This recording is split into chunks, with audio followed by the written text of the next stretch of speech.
हाँ जी, तो देखो आज अपन एक टॉपिक करने जा रहे हैं बीटी, एसटी एंड आईएफ।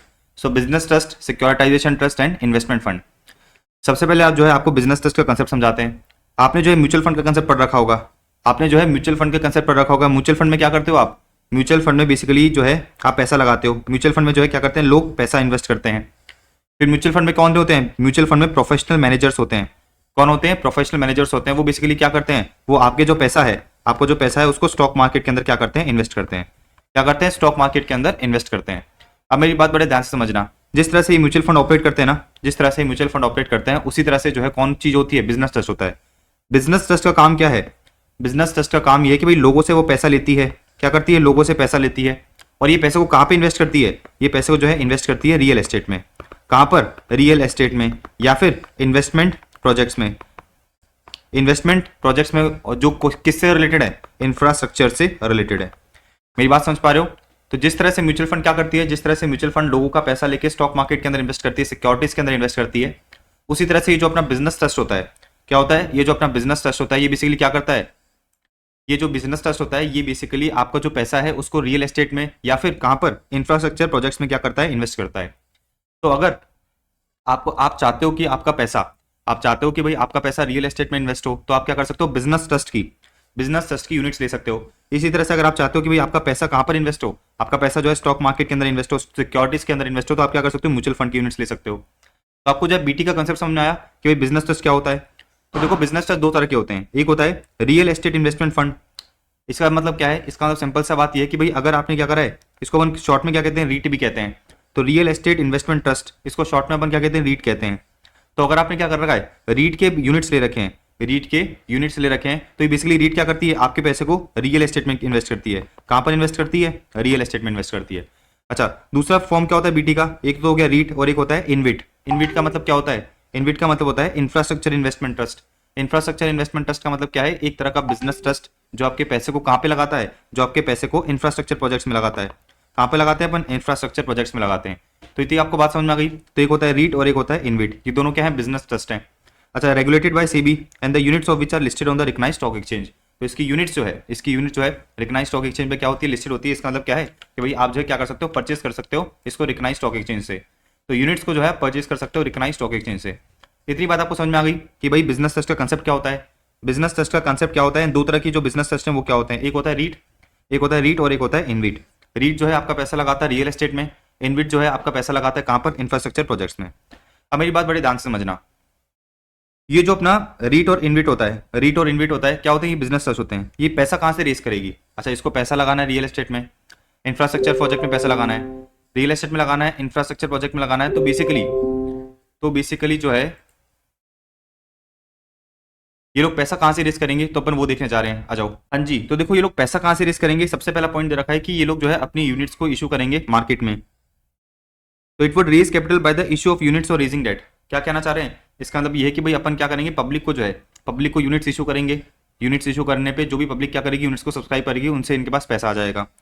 या फिर ये क्या कर सकते हैं, लोन भी उठा सकते हैं। सीधी सी बात है ना कि भाई बीटी को क्या करना है, पैसा इन्वेस्ट करना है। इन्वेस्ट करने के लिए पैसा तो होना चाहिए ना। तो पहला सोर्स क्या है? पहला सोर्स ये है कि भाई आप क्या करो, आप जो है बेसिकली अपने यूनिट्स इशू कर दो। लोग क्या करेंगे, आपके यूनिट्स को सब्सक्राइब करेंगे। लोग जो है आपके यूनिट्स को सब्सक्राइब करेंगे और आपको जो है पैसा मिल जाएगा। दूसरा पॉइंट समझना। दूसरा पॉइंट समझने से पहले आपको एक चीज बताता हूं। एक कंपनी है आरजी बिल्डर लिमिटेड, एक कंपनी है आरजी बिल्डर लिमिटेड। आरजी के पास क्या है, आरजी ने जो है क्या करा है, आरजी बिल्डर लिमिटेड ने 100 फ्लैट्स क्या करे हैं, 100 फ्लैट्स बनाए हैं। अच्छा, इस 100 फ्लैट्स में से क्या हुआ, इस 100 फ्लैट्स में से जो है बेसिकली 10 फ्लैट बिके हैं। 10 फ्लैट तो बिक गए, 90 फ्लैट जो है, 90 जो फ्लैट्स हैं वो अभी भी क्या है, वो अभी भी अनसोल्ड हैं। तो एक आरजी बिल्डर लिमिटेड करके कंपनी है, 100 फ्लैट्स बनाए, 10 तो बिक गए, 90 अभी भी क्या है, अनसोल्ड है। आरजी बिल्डर लिमिटेड परेशान हो गई। आरजी बिल्डर लिमिटेड परेशान हो गई क्योंकि उसने क्या करा था, लोन वोन उठा रखे थे बैंक से। क्या कर रखे थे, बैंक से जो है लोन वोन उठा रखे थे। अच्छा, लोन वोन उठा के उसने क्या करा, 100 फ्लैट्स बना दिए, ये कहते हुए कि सारे के सारे फ्लैट्स बिक जाएंगे, हमें बहुत मुनाफा होगा, बैंक का लोन रीपे कर देंगे, हमें फायदा ही फायदा होगा। लेकिन दिक्कत ये हुई कि मैंने 100 फ्लैट्स तो बना दिए, लेकिन 10 बिक गए, 90 अभी भी नहीं बिके। 10 बिक गए, 90 अभी भी नहीं बिके। और जो आरजी बिल्डर का था जो भी पैसा था, सारा का सारा इस 90 फ्लैट्स में ब्लॉक हो गया। सारा का सारा पैसा इस 90 फ्लैट्स में ब्लॉक हो गया। अच्छा, अब बैंक को लोन भी पे करना है। क्या करना है, बैंक को जो है लोन भी पे करना है। अभी आरजी बिल्डर लिमिटेड फंस गई। आरजी बिल्डर लिमिटेड फंस गई क्योंकि जो भी अपन ने बैंक से लोन उठाया था उससे तो अपन ने घर वर बना दिए, उससे तो घर वर बना दिए, घर बिक ही नहीं रहे, घर बिक ही नहीं रहे। तो क्या हो गया, लिक्विडिटी इश्यूज हो गए। क्या हो गए, लिक्विडिटी इश्यूज हो गए। किसको, आरजी बिल्डर लिमिटेड को। तो यहाँ पर जो है बिजनेस ट्रस्ट, यहाँ पर जो है बिजनेस ट्रस्ट इस कंपनी को हेल्प कर सकता है। यहाँ पर जो बिजनेस ट्रस्ट है वो क्या कर सकता है, इस कंपनी को हेल्प कर सकता है। कैसे हेल्प कर सकता है समझना। बिजनेस ट्रस्ट क्या करेगा, बिजनेस ट्रस्ट जो है इस कंपनी के सारे शेयर्स ले लेगा। बिजनेस ट्रस्ट क्या करेगा, इस कंपनी के जो है 100% शेयर्स ले लेगा। बिजनेस ट्रस्ट जो है क्या करेगा, इस कंपनी के 100% शेयर्स ले लेगा। इससे होगा क्या, इससे होगा ये कि भाई ये जो 100 फ्लैट्स थे, ये जो 100 फ्लैट्स थे किसके नाम पे आ जाएंगे, ये जो है बिजनेस ट्रस्ट के नाम पे आ जाएंगे। आप समझ पा रहे हो। तो आरजे बिल्डर लिमिटेड ने क्या करा, इस कंपनी के सारे शेयर्स किसको बेच दिए, इस कंपनी के सारे शेयर्स बेच दिए बिजनेस ट्रस्ट को। तो आरजे बिल्डर लिमिटेड का प्रमोटर कौन था, अज्यूम करो रोहन था। आरजी बिल्डर लिमिटेड के पास आरजी बिल्डर लिमिटेड के शेयर्स किसके पास थे, रोहन के पास थे। तो रोहन ने क्या करा, अपने सारे शेयर्स बेच दिए किसको, बिजनेस ट्रस्ट को बेच दिए। और उसके बदले में रोहन को क्या मिल गया होगा, उसके बदले में रोहन को मिल गया होगा क्या, रोहन के मिल गया होगा पैसा। एक बात समझ में आई। तो रोहन ने जो है अपने 100% शेयर्स किसको बेच दिए, बिजनेस ट्रस्ट को मिल दिए। और रोहन को क्या चीज मिल सकती है, रोहन को जो है कैश मिल गया। रोहन को क्या मिल गया, कैश मिल गया। रोहन जो है खुश हो गया। रोहन क्या हो गया, खुश हो गया। क्योंकि रोहन के पास पहले लिक्विडिटी इशूज थे।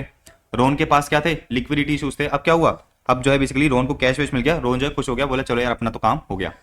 अब सुनो, ये जो लोन था किसके, कंपनी के नाम पे। ये जो लोन था कंपनी के नाम पे, उसको कौन चुकाएगा, उसको जो है बिजनेस ट्रस्ट चुकाएगा। उसको जो है कौन चुकाएगा, बिजनेस ट्रस्ट चुकाएगा। तो आरजे बिल्डर लिमिटेड को क्या करना है, आरजे बिल्डर लिमिटेड को बैंक को लोन वोन पे करना है। बैंक को क्या करना है, लोन वोन पे करना है। तो उस केस में क्या करा, देखो इस बिजनेस ट्रस्ट ने, उस केस में बिजनेस ट्रस्ट ने जो है इस कंपनी को लोन दिया। इस कंपनी को क्या दिया, लोन दिया। अच्छा ये कौन सी कंपनी है, बिजनेस ट्रस्ट की ही कंपनी है ना। बिजनेस ट्रस्ट जो है इसमें 100% शेयर होल्ड करती है। तो बिजनेस ट्रस्ट ने क्या करा, इसको लोन दिया। ये कहा कि भाई देख मैं तुझे लोन देती हूँ, तू अपना बैंक वाला जो लोन है ना, जो बैंक वाला लोन है चुका दे, ठीक है ना। तो बिजनेस ट्रस्ट ने क्या करा, बिजनेस ट्रस्ट ने जो है इस कंपनी को लोन दिया और ये कहा कि इस कंपनी को कि तू क्या कर, बैंक का लोन पूरा चुका दे। इतनी बात समझ में आई है, just give me a second. हाँ जी, आप मेरी बात समझ गए। मैंने आपको ये बताया कि भाई सबसे पहले तो बिजनेस ट्रस्ट ने क्या करा, सबसे पहले इस बिजनेस ट्रस्ट ने इस कंपनी के 100% शेयर्स ले लिए। तो ये कंपनी किसकी हो गई, बिजनेस ट्रस्ट की हो गई। फिर बिजनेस ट्रस्ट ने इसको लोन दिया। बिजनेस ट्रस्ट ने क्या करा, बिजनेस ट्रस्ट ने जो है इसको लोन दिया और ये कहा कि भाई तू क्या कर, तू बैंक का पूरा लोन चुका दे, हमारे पैसे से क्या कर, हमारे पैसे से बैंक का लोन चुका दे। इतनी बात समझ में आ गई। अब बिजनेस ट्रस्ट ने क्या करा, लोन दिया है किसको, इस कंपनी को। तो ये कंपनी क्या करेगी, कंपनी जो है बेसिकली इंटरेस्ट पे करेगी किसको, इंटरेस्ट पे करेगी बिजनेस ट्रस्ट को। बात समझ में आ रही है। तो बिजनेस ट्रस्ट ने खुद की कंपनी को क्या करा, खुद की कंपनी को लोन दिया और उससे जो है इंटरेस्ट कमाएगी। इतनी बात आपको समझ में आ गई। तो देखो बिजनेस ट्रस्ट को क्या क्या इनकम होगी। देखो ये जो कंपनी है, कंपनी के पास 100 फ्लैट से, कंपनी के पास 100 फ्लैट से 10 तो बिक गए थे, ये 90 फ्लैट जो बचे हैं, बिजनेस ट्रस्ट क्या करेगी, बिजनेस ट्रस्ट के बहुत से कनेक्शंस होते हैं। तो या तो ये 90 फ्लैट्स को बेच देगी या फिर 90 फ्लैट्स को जो है किराए पे दे देगी, क्या करेगी, रेंट पे दे देगी। अब बेसिकली क्या हुआ, इस 90 फ्लैट्स को हमने रेंट पे दे दिया, तो क्या हुआ, इस कंपनी को जो है इनकम हो गई। कंपनी क्या करेगी, कंपनी डिविडेंड बांट सकती है। कंपनी क्या करेगी, डिविडेंड बांट सकती है किसको, कंपनी जो है डिविडेंड बांट सकती है बिजनेस ट्रस्ट को। तो बिजनेस ट्रस्ट को फायदा हो गया ना। बिजनेस ट्रस्ट को क्या फायदा हुआ, बिजनेस ट्रस्ट को ये फायदा हुआ कि उसको 90 फ्लैट्स बने बनाए मिल गए, उस पर जो है रेंटल इनकम मिलती रहेगी अगर इसने जो है रेंट पे चढ़ा दिया। रोहन को क्या फायदा हुआ, रोहन को फायदा ये हुआ कि भाई रोहन को जो है क्या मिल गया, कैश वैश मिल गया। रोहन परेशान था क्योंकि इससे 90 फ्लैट्स बिक नहीं रहे थे। तो रोहन ने क्या करा, अपने 100% शेयर्स बेच दिए और उसके बाद में कैश वैश ले लिया। तो रोहन भी खुश हो गया, बिजनेस ट्रस्ट भी खुश हो गया, बैंक भी खुश हो गया। बैंक कैसे खुश हो गया, बैंक जो है बेसिकली कुछ इस तरह से हो गया, क्योंकि बैंक को जो है बैंक का लोन पूरा चुक गया। अपन आगे बढ़ सकते हैं। Okay just give me a second. हाँ जी, तो देखो आपको जो है इधर तक पूरी रामायण समझ में आ गई होगी कि भाई हो क्या रहा है पूरे सिनेरियो में, ठीक है ना। अब सुनो, ये जो रोहन था उसने क्या करे, अपने 100% शेयर्स बेच दिए किसको, बिजनेस ट्रस्ट को। तो बिजनेस ट्रस्ट ने क्या करा, उसको जो है कैश दे दिया। अच्छा बिजनेस ट्रस्ट क्या कर सकती थी, बिजनेस ट्रस्ट जो है कैश में देने की बजाय रोहन को क्या करती, रोहन को जो बीटी के यूनिट्स अलॉट कर सकती थी, ठीक है ना। तो बिजनेस ट्रस्ट ने 100% शेयर्स खरीदे रोहन से। अब रोहन को मुझे कुछ पेमेंट करना है, तो या तो बिजनेस ट्रस्ट क्या करेगी, कैश दे देगी, या बिजनेस ट्रस्ट क्या कर सकती है, अपने खुद के यूनिट्स किसको दे देगी, खुद के यूनिट्स दे देगी रोहन को इन कंसिडरेशन ऑफ 100% शेयर्स। तो कैपिटल गेन में मैंने आपको एक चीज छुड़ाई थी और ये कहा था कि भाई बिजनेस ट्रस्ट के साथ कराऊंगा। और वो चीज ये है कि भाई अगर रोहन क्या करता है, रोहन जो है अपनी कंपनी के शेयर देता है बिजनेस ट्रस्ट को और उसके बदले में जो है बीटी के उसको यूनिट्स मिलते हैं। क्या मिलते हैं, बीटी के उसको यूनिट्स मिलते हैं। तो उसको ट्रांसफर नहीं माना जाएगा, तो रोहन के हाथ में कैपिटल्स नहीं लगेंगे। अब बात समझ आ गई, ठीक है ना, कनेक्ट हो रही है चीजें। तो अपन बिजनेस ट्रस्ट बहुत बार अपन चैप्टर में देखते हुए आए हैं कि भाई अपन बाद में करेंगे। बिजनेस ट्रस्ट का मतलब ये है। अब सुनो, ये जो कंपनी है जिसमें बिजनेस ट्रस्ट ने क्या करा है, कंट्रोलिंग इंटरेस्ट लिया है, इसको अपन क्या बोलते हैं, इसको अपन टेक्निकली बोलते हैं एसपीवी, स्पेशल पर्पस व्हीकल। इसका नाम क्या देते हैं अपन, एसपीवी।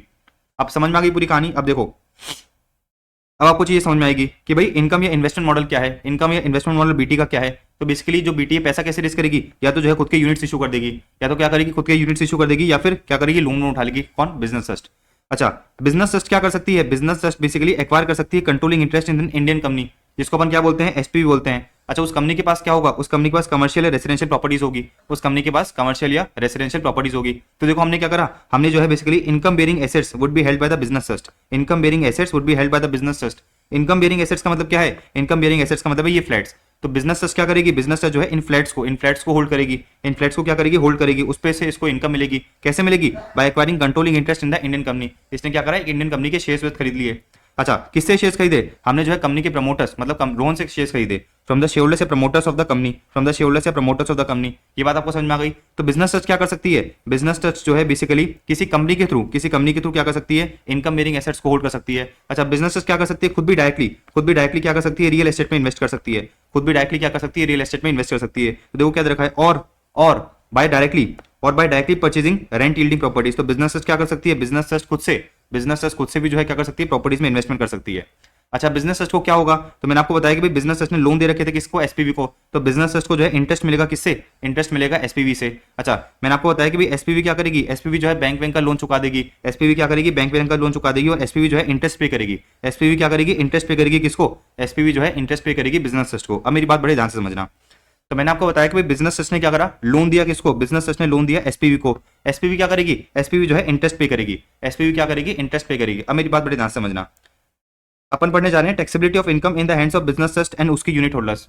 तो देखो, अगर बिजनेस ट्रस्ट को क्या मिल रहा है, अगर बिजनेस ट्रस्ट को जो है एसपीवी से इंटरेस्ट मिल रहा है, क्या मिल रहा है, एसपीवी से इंटरेस्ट मिल रहा है। तो अगर बिजनेस ट्रस्ट को एसपीवी से इंटरेस्ट मिल रहा है, तो बिजनेस ट्रस्ट के हाथ में क्या करा, हमने एग्जाम कर दिया। हमने क्या करा, बिजनेस ट्रस्ट के हाथ में एग्जाम कर दिया कि भाई बिजनेस ट्रस्ट तुझे टैक्स पे करने की जरूरत नहीं है। अब बिजनेस ट्रस्ट क्या करेगी, बिजनेस ट्रस्ट ये जो इंटरेस्ट मिला है, ये जो एसपीवी से इंटरेस्ट मिला है, क्या करेगी, अपने यूनिट होल्डर्स को बांट देगी। अपने क्या करेगी, यूनिट होल्डर्स को बांट देगी। तो यूनिट होल्डर्स के हाथ में क्या हो जाएगा, टैक्सेबल हो जाएगा। आपको बात समझ में आ रही है, तो समझना। मैंने आपको ये बताया कि ये बिजनेस ट्रस्ट है और ये यूनिट होल्डर्स है। अगर बिजनेस ट्रस्ट जो है, बिजनेस ट्रस्ट को इंटरेस्ट मिलता है, बिजनेस ट्रस्ट को क्या मिल रहा है, इंटरेस्ट मिल रहा है, किससे, इंटरेस्ट मिल रहा है एसपीवी से। तो बिजनेस ट्रस्ट के हाथ में हमने कहा एग्जाम्प्ट है, बिजनेस ट्रस्ट के हाथ में हमने कह दिया एग्जाम्प्ट है, लेकिन यूनिट होल्डर्स के हाथ में क्या हो जाएगा, टैक्सेबल हो जाएगा। तो बिजनेस ट्रस्ट क्या करेगी, जब इस इंटरेस्ट को अपने यूनिट होल्डर्स को बांटेगी, तो यूनिट होल्डर्स को टैक्स पे करना पड़ेगा। तो बेसिकली एक इनकम पे दो बार टैक्स तो पे नहीं करेंगे ना अपन। तो हमने कहा कि भाई चलो बिजनेस है, तेरे हाथ में एग्जाम्प्ट है, किसके हाथ में टैक्सेबल होगा, यूनिट होल्डर्स के हाथ में टैक्सेबल कर दिया जाएगा। तो बिजनेस ट्रस्ट के जो यूनिट होल्डर्स हैं उसके हाथ में क्या हो जाएगा, टैक्सेबल हो जाएगा। बात आपको समझ में आ गई, ये वाली पॉइंट आपको समझ में आ गया होगा। तो देखो ये रहा कि भाई इंटरेस्ट इनकम फ्रॉम एसपीवी समझ में आया कि भाई बीटी के हाथ में क्या बोला हमने, बीटी के हाथ में हमने बोला एग्जाम्प्ट। अच्छा, बीटी के हाथ में हमने एग्जाम बोला। अब एक और चीज समझना, बीटी के हाथ में क्या है, एग्जाम्प्ट है। तो क्या एसपीवी टीडीएस काटेगी, तो SPV is not required to deduct TDS. तो जब अपन टीडीएस वाला चैप्टर कर रहे थे, तो वहां अपन इंटरेस्ट वाला सेक्शन देख रहे थे, और मैंने आपको बताया था कि भाई अगर एसपीवी क्या करती है, इंटरेस्ट पे करती है किसको, बिजनेस ट्रस्ट को, तो जो है टीडीएस काटने की जरूरत नहीं है। देखो ये रहा, SPV is not required to deduct TDS, link हो गया। तो एसपीवी को जो है टीडीएस काटने की जरूरत नहीं है। एसपीवी क्या कर रही है, इंटरेस्ट पे करिए बिजनेस ट्रस्ट को, तो एसपीवी को जो है टीडीएस काटने की जरूरत नहीं है। अब सुनो, यूनिट होल्डर्स के हाथ में हमने कहा टैक्सेबल है, यूनिट होल्डर्स के हाथ में कहा हमने टैक्सेबल है। तो उस केस में ध्यान रखना, अगर यूनिट होल्डर कौन है, अगर यूनिट होल्डर है कोई नॉन रेजिडेंट या फॉरेन कंपनी, तो उसको जो है 5% में टैक्स पे करना पड़ेगा। और यूनिट होल्डर कौन है, नॉन रेजिडेंट या फॉरेन कंपनी के अलावा है, मतलब कोई रेजिडेंट है, तो बेसिकली क्या होगा, टैक्सेबल होगा as per normal tax rate. और नॉर्मल टैक्स रेट का मतलब क्या होता है, स्लैब रेट से टैक्सेबल कर दिया जाएगा, बात समझ में आ गई आपको कि भाई अगर एसपीवी से इंटरेस्ट इनकम मिल रही है तो किस तरह से टैक्सेबल होगा। अब मैंने आपको क्या बताया था, मैंने आपको ये बताया था कि बिजनेस ट्रस्ट ने शेयर्स ले रखे हैं किसके, एसपीवी के। अब एसपीवी क्या कर सकती है, डिविडेंड पे कर सकती है। एसपीवी क्या कर सकती है, डिविडेंड पे कर सकती है किसको, बिजनेस ट्रस्ट को। तो डिविडेंड की टैक्सेबिलिटी क्या है, आ जाओ देखो ये रहा, डिविडेंड इनकम फ्रॉम एसपीवी। अगर एसपीवी से डिविडेंड की इनकम हो रही है तो क्या होगा, बिजनेस ट्रस्ट के हाथ में हमने कहा कि भाई बिजनेस ट्रस्ट के हाथ में क्या है, एग्जाम्प्ट है। बिजनेस ट्रस्ट के हाथ में हमने क्या कर दिया, एग्जाम कर दिया। और यूनिट होल्डर्स के हाथ में क्या कर दिया, हमने टैक्सेबल कर दिया। देखो ये रहा, यूनिट होल्डर्स के हाथ में हमने क्या करा, टैक्सेबल कर दिया। तो देखो बिजनेस ट्रस्ट के हाथ में क्या है, बिजनेस ट्रस्ट के हाथ में कहा हमने एग्जाम्प्ट है। और एसपीवी को जो है अगेन टीडीएस काटने की जरूरत नहीं है, एसपीवी को जो है अगेन टीडीएस काटने की जरूरत नहीं है। तो जब अपन टीडीएस वाला चैप्टर कर रहे थे, वहां पर डिविडेंड वाला सेक्शन कर रहे थे, तो मैंने आपको बताया था कि भाई अगर कोई एसपीवी क्या करती है, बिजनेस ट्रस्ट को डिविडेंड पे करती है, तो टीडीएस काटने की जरूरत नहीं है। देखो ये रहा, ये वाला पॉइंट आ गया इधर, बात समझ में आ गई आपको। अच्छा, अब सुनना, यूनिट होल्डर्स के हाथ में टैक्सेबल होगा, बट कब टैक्सेबल होगा, जब एसपीवी ने क्या कर रखा है, 115 बीडब्ल्यू ऑप्ट कर रखा है। तो अगर एसपीवी ने जो है 115 बीडब्ल्यू ऑप्ट कर रखा है, तो यूनिट होल्डर्स के हाथ में क्या होगा, यूनिट होल्डर्स के हाथ में टैक्सेबल होगा। तो देखो ये कंपनी है ना, ये कंपनी है, इसके पास क्या ऑप्शन है, इसका ऑप्शन है कि भाई ये नॉर्मल रेट से टैक्स पे कर सके, या फिर ये क्या कर सकती है, 115 बीडब्ल्यू ले सकती है। क्या कर सकती है, 115 बीडब्ल्यू ले सकती है। अच्छा, 115 बीडब्ल्यू क्या होता है, अपन ने पढ़ लिया है असेसमेंट ऑफ वेरियस एंटिटीज वाले चैप्टर में। तो अगर इस कंपनी ने 115 बीडब्ल्यू ले रखा है, अगर इस कंपनी ने 115 BW ले रखा है और ये डिविडेंड बांटती है किसको, बिजनेस ट्रस्ट को, तो बिजनेस ट्रस्ट के हाथ में एग्जेम्प्ट है, लेकिन यूनिट होल्डर्स के हाथ में क्या हो जाएगा, यूनिट होल्डर्स के हाथ में हो जाएगा टैक्सेबल। लेकिन ध्यान रखना, अगर इस कंपनी ने जो है 115 BW नहीं ले रखा, मतलब कंसेशनल टैक्स रेट नहीं ले रखी, इसका मतलब क्या है, नॉर्मल टैक्स रेट से क्या कर रही है, नॉर्मल टैक्स रेट से बेसिकली कंपनी जो है टैक्स पे कर रही है, तो उस केस में जो इसने डिविडेंड बांटा है वो बिजनेस ट्रस्ट के हाथ में भी एग्जेम्प्ट होगा, यूनिट होल्डर्स के हाथ में भी एग्जेम्प्ट होगा। बात समझ में आ गई? तो देखो बिजनेस ट्रस्ट के हाथ में एग्जेम्प्ट है ही, लेकिन यूनिट होल्डर्स के हाथ में एग्जेम्प्ट हो जाएगा अगर उसने क्या कर रखा है, अगर उसने जो है नॉर्मल टैक्स रेजिम ले रखी है।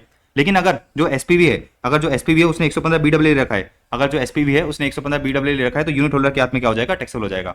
अच्छा, अब यूनिट होल्डर को किस रेट पे टैक्स पे करना है, तो अगर नॉन रेजिडेंट या फॉरेन कंपनी है तो 10% पे टैक्स लगेगा, अदर्स के केस में जो है नॉर्मल रेट से टैक्स लग जाएगा, मतलब स्लैब रेट से टैक्स लग जाएगा। इतनी बात आपको समझ में आ गई? तो ये इंपॉर्टेंट पॉइंट है, आपको बस इतना सा देखना है कि भाई जो अपनी एसपीवी है उसने 115 BW ले रखा है क्या, अगर ले रखा है तो यूनिट होल्डर के हाथ में टैक्सेबल है, अदरवाइज टैक्सेबल नहीं है, यूनिट होल्डर के हाथ में भी क्या हो जाएगा, एग्जेम्प्ट हो जाएगा। तो बीटी के हाथ में भी एग्जाम, यूनिट होल्डर के हाथ में भी एग्जाम।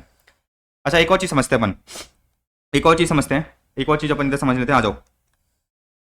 अब बिजनेस ट्रस्ट क्या कर रही है, बिजनेस ट्रस्ट जो है जो उसको इंटरेस्ट मिला है एसपीवी से, बिजनेस ट्रस्ट क्या कर रही है, बिजनेस ट्रस्ट जो है बेसिकली जो उसको इंटरेस्ट मिला है एसपीवी से वो अपने यूनिट होल्डर्स को बांट रही है। तो एसपीवी से इंटरेस्ट मिला बिजनेस ट्रस्ट को, बिजनेस ट्रस्ट क्या कर रही है, यूनिट होल्डर्स को बांट रही है। तो यूनिट होल्डर के हाथ में टैक्सेबल है ना, देखो ये रहा, यूनिट होल्डर के हाथ में क्या है, यूनिट होल्डर्स के हाथ में टैक्सेबल है, तो बिजनेस ट्रस्ट क्या करेगी, टीडीएस काटेगी। तो देखो क्या रखा है, इंटरेस्ट इनकम के केस में बिजनेस ट्रस्ट क्या करेगी, बिजनेस ट्रस्ट जो है टीडीएस काटेगी, बिजनेस ट्रस्ट जो है टीडीएस काटेगी, एनआर या फॉरेन कंपनी का 5% पे, एनआर या फॉरेन कंपनी का 5% पे, एंड अदर्स के केस में 10% पे। लॉजिकली बात समझ में आ रही है? तो एसपीवी से इंटरेस्ट किसको मिला, बिजनेस ट्रस्ट को मिला, बिजनेस ट्रस्ट क्या करेगी, यूनिट होल्डर्स को बांटेगी, क्या करेगी, यूनिट होल्डर्स को बांटेगी। अच्छा, क्योंकि यूनिट होल्डर के हाथ में टैक्सेबल है, क्योंकि यूनिट होल्डर के हाथ में टैक्सेबल है, तो यूनिट होल्डर का क्या काटेगा, टीडीएस काटेगा। तो बीटी पेमेंट करते समय टीडीएस काटेगी। तो इन लोगों ने कहा कि भाई एनआर या फॉरेन कंपनी है तो 5% में बिजनेस टीडीएस काटेगी, और अदर्स के केस में जो है 10% पे टीडीएस कट जाएगा। बात समझ में आ गई आपको? आ जाओ इधर। डिविडेंड मिला किससे, एसपीवी से मिला, सो बिजनेस ट्रस्ट को डिविडेंड मिला एसपीवी से। अच्छा, बिजनेस ट्रस्ट क्या करेगी, यूनिट होल्डर्स को बांटेगी, क्या करेगी, यूनिट होल्डर्स को बांटेगी। तो अपन ये देखेंगे कि भाई यूनिट होल्डर के हाथ में टैक्सेबल है या फिर एग्जेम्प्ट है। तो अगर यूनिट होल्डर के हाथ में एग्जेम्प्ट है तो क्या बेसिकली टीडीएस कटेगा, नहीं कटेगा, क्योंकि अपने टीडीएस का रूल ऑफ थंब क्या पड़ा था, टीडीएस का रूल ऑफ थंब ये पड़ा था कि भाई सामने वाले का अपन टीडीएस तभी काटते हैं जब सामने वाले के हाथ में वो इनकम टैक्सेबल होती है। तो अगर यूनिट होल्डर के हाथ वो इनकम क्या है, टैक्सेबल है, तो बीटी क्या करेगी, बीटी जो है टीडीएस काटेगी। देखो टीडीएस काटेगी 10% पे, दोनों के केस में 10% पे टीडीएस कटेगा, नॉन रेजिडेंट फॉरेन कंपनी के केस में भी 10% कटेगा, अदर्स के केस में भी जो है 10% कट जाएगा। तो BT is required to deduct TDS, BT is required to deduct TDS. इतनी बात आपको समझ में आ गई? इतनी बात जो है आपको समझ में आ गई हो कि भाई dividend income and interest income, dividend income and interest income जो है एसपीवी से अगर मिल रही है तो किस तरह से टैक्सेबिलिटी होगी। अब एक और चीज समझते हैं, आ जाओ। Rental income, rental income from real estate property owned bye the business trust. क्या कहना चाह रहा है ये कहना चाह रहा है कि भाई कोई बीटी है, कोई क्या है, बिजनेस ट्रस्ट है, कोई बीटी है, उसने क्या कर रखा है, बिजनेस से दो तरह के होते हैं ना, बिजनेस से दो तरह के होते हैं, मैंने आपको बताया था, एक होता है रीट और एक होता है इनविट, ठीक है ना।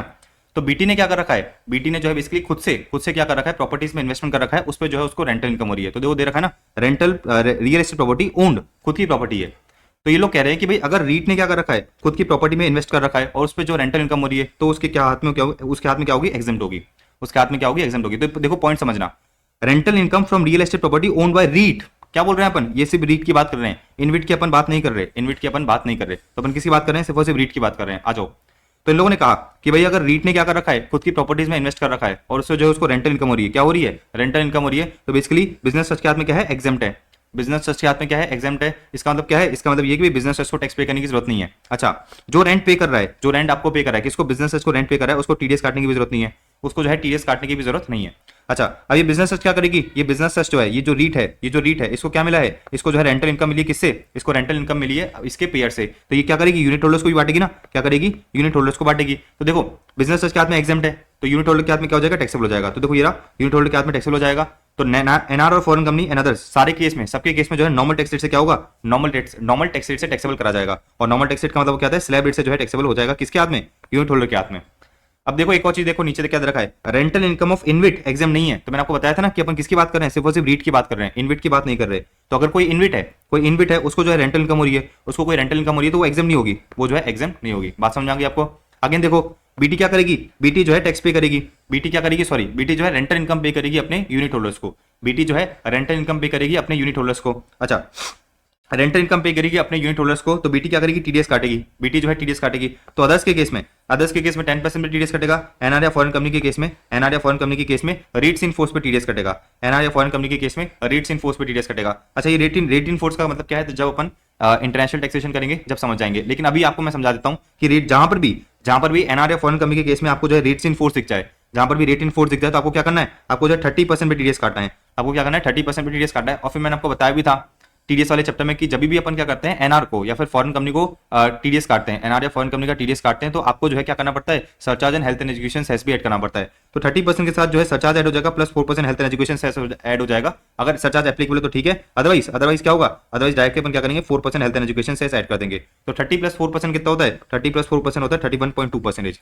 ठीक है, चेक कर लेते हैं।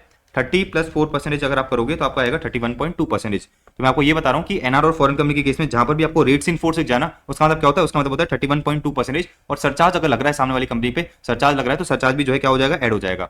इतनी बात आपको समझ में आ गई। तो मैंने आपको ये बता दिया कि भाई अगर रेंटल इनकम अगर क्या हो रही है, रेंटल इनकम हो रही है किसको, रीट को, किसको, रीट को, तो उस केस में जो है इस तरह से अपन क्या करेंगे, इस तरह से जो है चीजों को एग्जामिन करेंगे।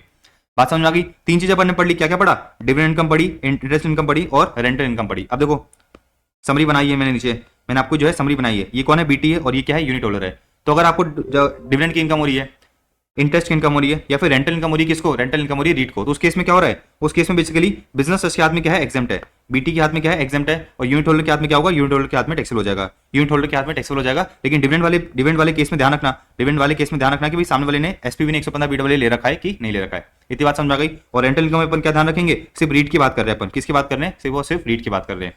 इतनी बात समझ में आ गई आपको। अब देखो, अब जो है आपको थोड़ा आगे चलते हैं। इसके अलावा इन 3 चीज के अलावा कोई भी अदर इनकम हो रही है किसको, बीटी को, कोई भी अदर इनकम हो रही है बिजनेस ट्रस्ट को, तो any other income of business trust, इसके अलावा इन 3 के अलावा जो भी अदर इनकम हो रही है बिजनेस ट्रस्ट को, तो उस केस में क्या होगा, बीटी को टैक्स पे करना है। बीटी क्या करेगी, टैक्स पे करेगी। और यूनिट होल्डर के हाथ में क्या है, यूनिट होल्डर के हाथ में बेसिकली एग्जेम्प्ट है। बात समझ में आ रही है आपको। देखो ये रहा अदर इनकम, इन 3 के अलावा कोई भी अदर इनकम है, इन 3 के अलावा कोई भी अदर इनकम है, तो बीटी के हाथ में क्या है, टैक्सेबल है, यूनिट होल्डर के क्या हाथ में क्या हो जाएगी, एग्जेम्प्ट हो जाएगी। तो बीटी के हाथ में कोई टैक्सेबल, यूनिट होल्डर के हाथ में कोई एग्जेम्प्ट। बात समझ आ गई।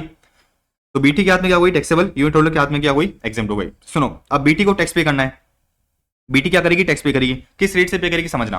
हाँ जी, तो अपन बात कर रहे थे कि भाई ये जो अदर इनकम है बीटी के हाथ में किस तरह से टैक्सेबल होगी। तो देखो, अगर लॉन्ग टर्म कैपिटल गेन अगर 112 वाला है, long term capital gain under section 112 वाला है, तो बेसिकली 20% में जो है बिजनेस को क्या करना है, टैक्स पे करना है। लेकिन आपको ध्यान होगा जब अपन कैप गेन्स कर रहे थे तो इधर एक अमेंडमेंट आया था। तो क्या करो, इसको जो है क्या करो, इसको जो है अपना एक अमेंडमेंट नोट करो, इसको जो है एक थोड़ा सा अमेंडमेंट नोट करो कि भाई अगर आपका जो है ट्रांसफर, इसको थोड़ा अपन दूसरे पेन से लिखते हैं, अमेंडमेंट नोट कर लेना आपकी बुक में क्या करोगे, अमेंडमेंट नोट कर लेना, ट्रांसफर टेकिंग प्लेस ऑन और आफ्टर 23rd of July 2024। तो उस केस में क्या होगा, उस केस में जो 20% की रेट है, उस केस में जो 20% की रेट है वो कितनी हो जाएगी, 20% की रेट हो जाएगी 12.5%। ठीक है ना।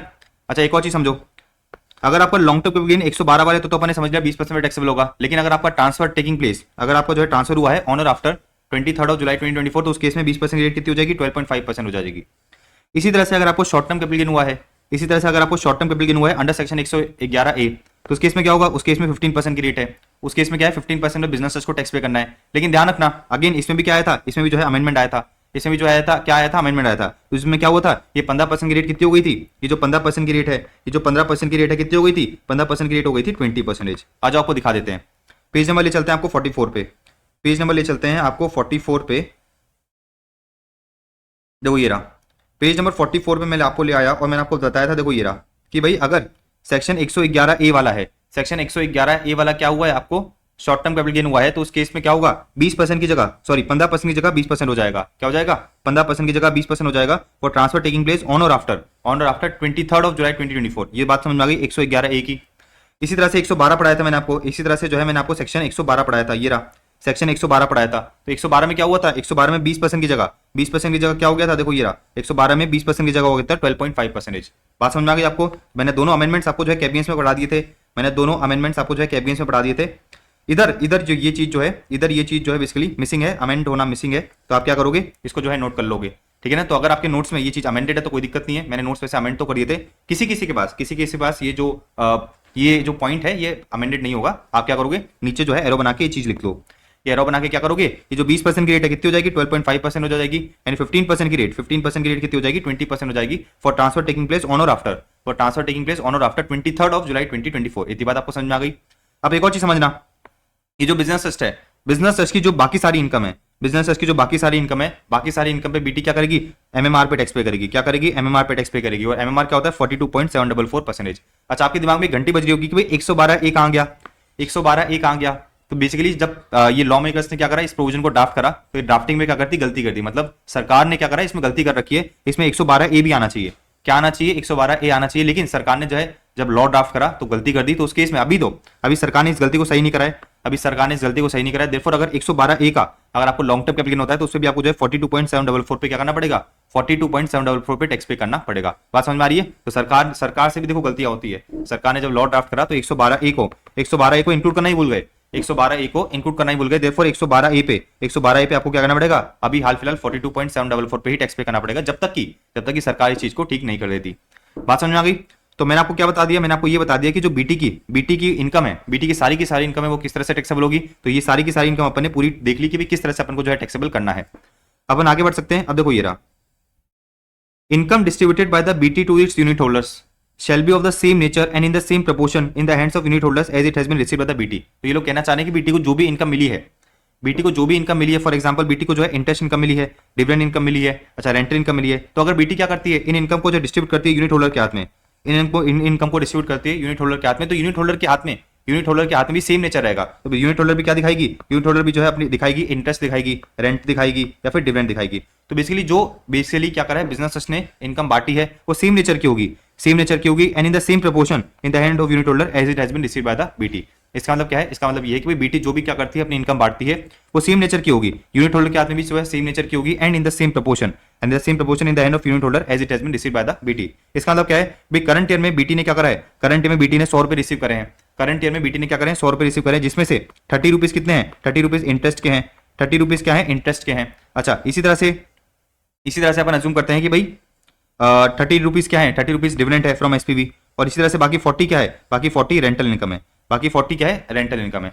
तो अगर बिजनेस ट्रस्ट क्या करती है, बिजनेस ट्रस्ट जो है ये 100 रुपए को, ये जो 100 रुपए की इनकम है 100 रुपए की इनकम को यूनिट होल्डर्स में बांटती है, 100 रुपए की इनकम को क्या करती है, 100 रुपए की इनकम को यूनिट होल्डर्स को बांटती है, राइट। तो अज्यूम करते हैं कि भाई एक यूनिट होल्डर को मिले हैं 60 रुपए और एक यूनिट होल्डर को मिले हैं 40 रुपए, एक यूनिट होल्डर को मिले हैं 60 रुपए और एक यूनिट होल्डर को मिले 40 रुपए, तो 100 रुपए बांट दिए ना, 100 रुपए बिजनेस ट्रस्ट ने बांट दिए अपने दो यूनिट होल्डर्स को, एक को मिले 60 रुपए एक को मिले 40 रुपए। अब सवाल आता है कि जो 60 रुपए मिले हैं इस यूनिट होल्डर को, तो यूनिट ए मतलब पहले वाले यूनिट होल्डर को 60 रुपए मिले हैं, दूसरे वाले यूनिट होल्डर को 40 रुपए मिले हैं, तो इस 60 रुपए में से कौन सा कंपोनेंट किसका है, कौन सा कंपोनेंट किसका है, तो कैसे देखेंगे अपन, सेम प्रोपोर्शन में देखेंगे। तो 100 रुपए में इंटरेस्ट का कंपोनेंट कितना था, 30 रुपए था, तो बेसिकली 60 रुपए में, ये 60 रुपए में इंटरेस्ट का कंपोनेंट कितना हो जाएगा, ये 60 रुपए में इंटरेस्ट का कंपोनेंट कितना हो जाएगा, तो 100 रुपए में 30 रुपए का कंपोनेंट था, मतलब 30% था, तो 60 का 30% कितना हो गया, 18 हो गया। इसी तरह से जो बेसिकली 100 रुपए है, इस 100 रुपए में से 30 रुपीज डिविडेंड का कंपोनेंट था, मतलब कितना था 30%, तो इस 60 रुपए में से 18% किसका कंपोनेंट हो जाएगा, डिविडेंड का कंपोनेंट हो जाएगा। एंड बेसिकली इधर आ जाओ, ये जो रेंटल इनकम का कंपोनेंट कितना था 40% था, तो 60 का 40% कितना हो गया, 24 हो गया। बात समझ में आ गई? तो यूनिट होल्डर के हाथ में सेम नेचर होगा एंड सेम प्रोपोर्शन में टैक्सेबल होगी, इतनी बात आपको समझ में आ गई, पूरा क्लियर, ये वाला पॉइंट अपन ने देख लिया। अब सुनो, अब एक और चीज समझना, अब एक और चीज मैं आपको समझाता हूं, अब एक और चीज अपन समझते हैं,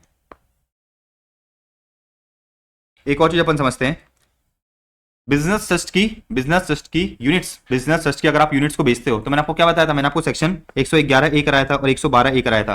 तो सेक्शन 111 ए एंड सेक्शन 112 ए में टैक्सेबल होता है। क्या पढ़ा था अपन ने, 111 में पढ़ा था unit of equity shares, unit of equity oriented fund and unit of business trust. क्या पढ़ा था, बिजनेस ट्रस्ट। तो बिजनेस समझ में आ गया कि भाई अगर यूनिट होल्डर क्या करता है, बीटी की यूनिट्स को बेचता है, तो कहां पे टैक्सेबल होगा, 111 ए में टैक्सेबल होगा, 112 ए में टैक्सेबल होगा।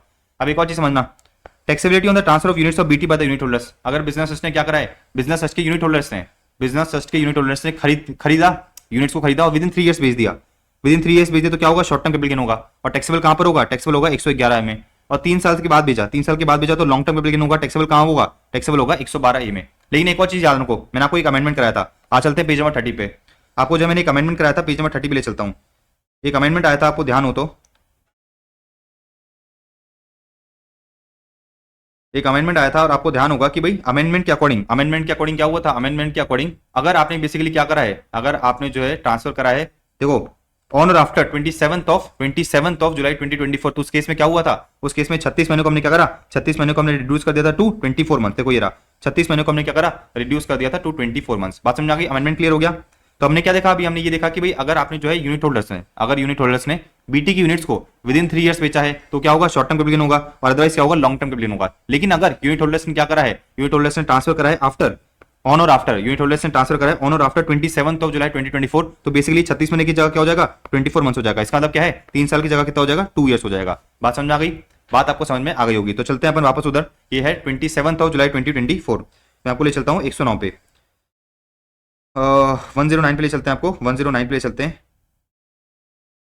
ठीक है ना। तो देखो इधर इधर क्या करोगे, इधर आपको जो है अगेन एक पॉइंट लिखना पड़ेगा, इधर जो है आप अगेन एक पॉइंट लिख लो कि भाई 27 ऑफ जुलाई 2024 से क्या हुआ, 27 ऑफ जुलाई 2024 से 36 मंथ, 36 मंथ बोले तो 3 years has been reduce to 24 months, 36 month has been reduce to 24 months, ठीक है। तो इसको भी जो है अपनी बुक्स में क्या करो मार्क कर लो। बात समझ में आ गई आपको। तो अगर यूनिट होल्डर्स क्या करता है विद इन 3 इयर्स बेचता है, तो उस केस में क्या होगा, शॉर्ट टर्म कैपिटल गेन होगा, टैक्सेबल कहां होगा 111 ए में, लॉन्ग टर्म कैपिटल गेन होता है तो बेसिकली टैक्सेबल कहां होगा 112 ए में। 111 ए क्या होता है, 112 ए क्या होता है, बहुत डेप्थ में बहुत समय लगा के मैंने आपको जो है कैपिटल में कराया था। अब फिर ध्यान रखना कि भाई अगर उसने ट्रांसफर कराया ऑन और आफ्टर, अगर आपने क्या करा है, अगर आपने जो बेसिकली ट्रांसफर कराया ऑन और आफ्टर 27, अगर आपने ट्रांसफर कराया ऑन और आफ्टर 27 जुलाई 2024, तो उस केस में 36 महीने हमने क्या करे, 36 महीने हमने रिड्यूस कर दिया टू 24 मंथ्स। ये क्या है बेसिकली अमेंडमेंट है। आगे बढ़ सकते हैं अपन। ओके ऑलराइट, तो मैंने आपको देखो कैप गेन्स करते समय एक चीज बताई थी और ये बोला था कि भाई अपन क्या करेंगे, अपन जो है बीटी के साथ करेंगे, बिजनेस ट्रस्ट के साथ करेंगे। और वो मैंने आपको एग्जांपल के साथ बताया था कि भाई अगर बीटी ने क्या करा है 100% शेयर्स खरीदे रोहन से, और बीटी ने क्या करा है कंसिडरेशन के बदले में रोहन को क्या करा बिजनेस ट्रस्ट के यूनिट्स दे दिए। तो जो रोहन था, रोहन ने क्या करे अपने 100% शेयर्स दिए हैं, और 100% शेयर्स देने के बदले में उसको जो बीटी के यूनिट्स मिले हैं। तो जब मैंने शेयर्स को ट्रांसफर करा तो उसको ट्रांसफर नहीं माना जाएगा। कैसे नहीं माना जाएगा, क्योंकि सेक्शन 47 में साफ साफ क्या रखा है कि भाई अगर रोहनगर क्या करता है, रोहनगर अपने शेयर्स ट्रांसफर करता है बिजनेस ट्रस्ट को, और उसके बदले में रोहन को क्या मिलता है, उसके बदले में रोहन को बिजनेस ट्रस्ट के यूनिट्स मिलते हैं, तो बेसिकली उसको जो है ट्रांसफर नहीं माना जाएगा। तो examination of cap gains in the hands of share holders of SPV. अब आई थिंक आपको समझ में आ गया होगा। अब मुझे एक चीज बताओ कि भाई रोहन ने अपने 100% शेयर्स खरीदे कितने के, अपने 100% शेयर्स खरीदे थे, अज्यूम करते हैं 10 लाख के। रोहन ने जो है अपने 100% शेयर्स खरीदे थे 10 लाख रुपए के। रोहन को 100% शेयर्स के बदले में क्या मिल गया, बीटी की यूनिट्स मिल गई। बीटी की कितनी यूनिट्स मिल गई, बीटी की अज्यूम करते हैं 1000 यूनिट्स मिल गई, बीटी की जो है 1000 यूनिट्स मिल गई। अब रोहन क्या करता है, रोहन इस बीटी की यूनिट्स को फ्यूचर में ट्रांसफर करता है। अच्छा, रोहन इस बीटी की यूनिट्स को फ्यूचर में ट्रांसफर करता है, तो मुझे एक चीज बताओ कि ये जो बीटी की यूनिट्स है इसकी कॉस्ट ऑफ एक्विजिशन क्या ली जाए। तो कैप गेन्स अगर आपने बहुत अच्छी तरह समझ लिया तो आपको पता चल गया होगा कि भाई इस यूनिट्स की कॉस्ट क्या ली जाएगी, इस यूनिट्स की कॉस्ट ली जाएगी कॉस्ट ऑफ 10 लाख। तो 10 लाख की कॉस्ट ली जाएगी कॉस्ट ऑफ शेयर्स। तो cost of units of BT का क्या होगा, cost of shares in SPV. अच्छा, रोहनगर ने क्या करा, इस बीटी के यूनिट्स को बेचा, तो पीरियड ऑफ होल्डिंग कहां से देखी जाएगी, जिस दिन मैंने क्या करा था, शेयर्स को एक्वायर करा था, तो period of holding of units of BT includes cost of shares of includes period of shares. इधर कॉस्ट नहीं आएगा, इधर आएगा पीरियड। तो period of holding of units of business trust includes इधर कॉस्ट की जगह क्या करोगे, कॉस्ट की जगह लिखोगे आप includes period of holding of shares in SPV. इतनी बात आपको समझ में आ गई, वेरी इजी। ये कॉन्सेप्ट अपने पूरा का पूरा कैप गेन्स में देखा था, और ये वाली चीज जो है इधर कवर हो गई बीटी वाली, ठीक है ना। अब अपन आगे बढ़ सकते हैं। देखो ये वाला पॉइंट बहुत इंपॉर्टेंट है। मैंने आपको दो बार आपको जो है बताया था कि भाई कैप गेन्स करते समय और आईएफएस करते समय ये कहा था कि भाई अपन जो है बीटी के साथ करेंगे। अब देखो ये वाला पॉइंट आ गया, ये वाला पॉइंट अनलेस कि आपने जो है बीटी के कंसेप्ट नहीं पढ़ रखे थे, आपको जो ये समझ में नहीं आएगा। अब आपने बीटी का पूरा कंसेप्ट पढ़ लिया, आपको जो है ये चीज समझ में आ जाएगी। मेरी बात को बड़े ध्यान से समझना, स्पीड अगर आपने तेज कर रखी तो इसको स्लो कर लेना। सुनो, मैंने आपको एक चीज बताई कि भाई बीटी को अगर ये 3 तरह की इनकम होती है, तो बीटी के हाथ में एग्जेम्प्ट है, यूनिट होल्डर के हाथ में टैक्सेबल है। इसके अलावा कोई भी अदर इनकम है, तो बीटी के हाथ में एग्जेम्प्ट है, सॉरी बीटी के हाथ में टैक्सेबल है, यूनिट होल्डर के हाथ में क्या है, एग्जेम्प्ट है। अब समझना, मैंने आपको एक चीज बताई थी कि बीटी ने क्या करा था, बीटी ने जो है लोन दिया था किसको, बीटी ने लोन दिया था एसपीवी को। एसपीवी ने क्या करा, लोन का रिपेमेंट करा। तो बेसिकली बीटी के पास क्या आया, बीटी के पास जो है रिपेमेंट ऑफ लोन आया। तो अज्यूम करते हैं कि भाई एसपीवी ने क्या करा, एसपीवी ने करंट ईयर में 1 करोड़ का लोन का रिपेमेंट करा। तो बिजनेस ट्रस्ट के बाद जो है 1 करोड़ आ गए, क्या आ गए, बिजनेस ट्रस्ट के बाद 1 करोड़ आ गए। अच्छा, बीटी ने क्या करा, इस 1 करोड़ को अपने यूनिट होल्डर्स को बांटा। अब मुझे एक चीज बताओ, आप मुझे जो है लॉजिकली एक चीज बताओ कि अगर मैं किसी को लोन देता हूं और लोन का रिपेमेंट होता है, तो क्या लोन का प्रिंसिपल अमाउंट जो रिपे हो रहा है वो मेरी इनकम है क्या? अरे भाई वो इनकम नहीं है आपकी, वो तो आपकी इनकम नहीं है। इनकम क्या होती है, इंटरेस्ट। जो मैंने लोन दिया, जो लोन से मैं इंटरेस्ट कमा रहा हूं वो मेरी इनकम है। भाई मैंने आपको 100 रुपए का लोन दिया, आप मुझे 100 रुपए रिपे कर देते हो, तो मेरी 100 रुपए इनकम थोड़ी मान ली जाएगी, मेरी 100 रुपए इनकम थोड़ी मान ली जाएगी। तो इसी तरह से सुनो, इसी तरह से एसपीवी ने क्या करा, एसपीवी ने जो है बीटी को रिपेमेंट ऑफ लोन करा कितने का, 1 करोड़ का। बीटी ने क्या करा, ये 1 करोड़ बांट लिया किसको, यूनिट होल्डर को। बीटी ने क्या करा, इस 1 करोड़ को बांट लिया यूनिट होल्डर को। तो वो क्या रहा था, वो ये रहा था कि भाई जो रिपेमेंट ऑफ लोन है, क्योंकि वो इनकम नहीं है, तो बीटी को मिला तो बीटी के हाथ में भी एग्जाम्प्ट, यूनिट होल्डर्स को मिला तो यूनिट होल्डर्स के हाथ में भी एग्जाम्प्ट, क्योंकि वो इनकम है नहीं। अब सरकार को नुकसान हो रहा है, सरकार को क्या हो रहा है, नुकसान हो रहा है। सरकार बोली है इस पे तो टैक्स मिल रहा ही नहीं हमें, इस पे तो हमें टैक्स मिल ही नहीं रहा, तो इसका क्या करा जाए। मैंने आपको बता दिया ना कि भाई ये तो इनकम है ही नहीं, ये जो रिपेमेंट ऑफ लोन ये तो इनकम है ही नहीं, इनकम है ही नहीं। इसका मतलब क्या है कि भाई दोनों टैक्स पे ही नहीं करेंगे, दोनों टैक्स पे नहीं करेंगे। अब सरकार बोली यार ऐसे तो हमें नुकसान हो रहा है, ऐसे तो हमें क्या हो रहा है, नुकसान हो रहा है। सरकार ने फिर एक प्रोविजन बनाया, बड़े ध्यान से समझना प्रोविजन क्या कहता है। प्रोविजन मुझे ये बताता है कि भाई अगर बीटी ने क्या करा है, बीटी ने कोई ऐसी सम डिस्ट्रीब्यूट करा है, कोई ऐसा सम डिस्ट्रीब्यूट करा है, just give me a second.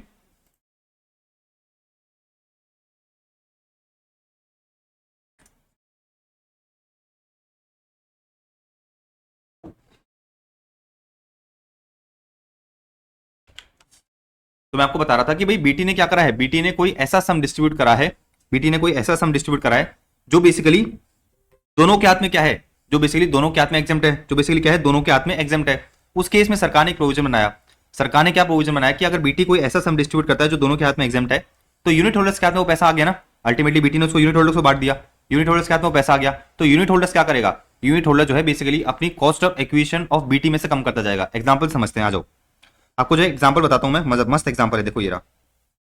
Rohan ने क्या करा था, रोहन ने जो है बीटी की 10 रुपए की एक यूनिट खरीदी थी, रोहन ने जो है बीटी की 10 रुपए की एक यूनिट खरीद रखी थी, रोहन ने बीटी की एक 10 रुपए की क्या कर रखी थी, यूनिट खरीद रखी थी। तो cost of acquisition of unit कितनी बता रहा है, cost of acquisition, cost of unit, cost of unit कितनी है, कॉस्ट ऑफ यूनिट है 10 रुपए। इतनी बात समझ में आई।